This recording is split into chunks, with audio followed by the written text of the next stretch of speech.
Chapter 15. Jesus' trial before Pilate. Very early in the morning, the leading priests, the elders, and the teachers of religious law, the entire high council, met to discuss their next step. They bound Jesus, led him away, and took him to Pilate, the Roman governor. Pilate asked Jesus, "Are you the king of the Jews?" Jesus replied, "You have said it." Then the leading priests kept accusing him of many crimes, and Pilate asked him, "Aren't you going to answer them? What about all these charges they are bringing against you?" But Jesus said nothing, much to Pilate's surprise.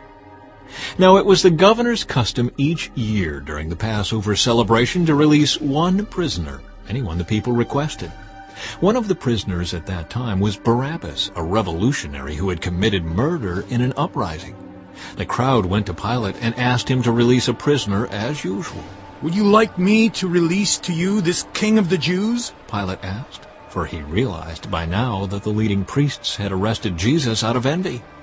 But at this point the leading priests stirred up the crowd to demand the release of Barabbas instead of Jesus. Pilate asked them, "Then what should I do with this man you call the king of the Jews?" They shouted back. "Crucify him!" "Why?" Pilate demanded. "What crime has he committed?" But the mob roared even louder, "Crucify him!" So to pacify the crowd, Pilate released Barabbas to them. He ordered Jesus flogged with a lead-tipped whip, then turned him over to the Roman soldiers to be crucified. The soldiers mock Jesus. The soldiers took Jesus into the courtyard of the governor's headquarters, called the Praetorium, and called out the entire regiment. They dressed him in a purple robe, and they wove thorn branches into a crown and put it on his head. Then they saluted him and taunted, "Hail, King of the Jews!"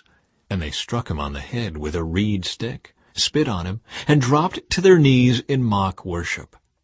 When they were finally tired of mocking him, they took off the purple robe and put his own clothes on him again. Then they led him away to be crucified.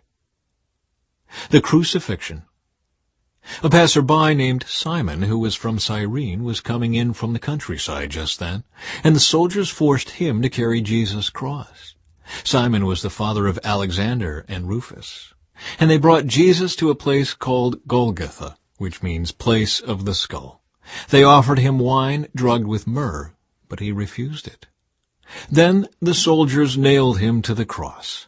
They divided his clothes and threw dice to decide who would get each piece.